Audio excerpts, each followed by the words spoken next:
அப்போ வந்து அந்த நந்தினி நெய் ஃபஸ்ட் டைம் 306க்கு வாங்கியிருக்காங்க. அதுக்கப்புறம் ஏன் கொடுக்கல 2015ல் வேறு ஆளுக்கு கம்மி ரேட்டுக்கு விற்றுருக்காங்க.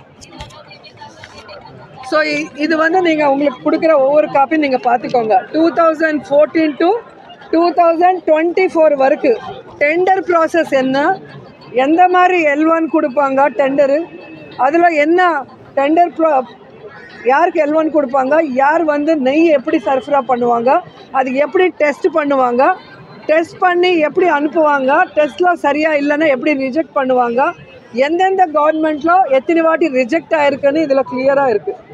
ஸோ ரிஜெக்ட் ஆனது ஜூலை 23 ஒரு ஈஓ சொன்னதுக்கப்புறம் 2 monthsக்கு அப்புறம் செப்டம்பரில் தெலுங்கு தேசம் ஆஃபீஸ்லேருந்து ஒரு பொய்யான ஒரு ரிப்போர்ட் வந்து வச்சு இதில் அனிமல் ஃபேட் மிக்ஸ்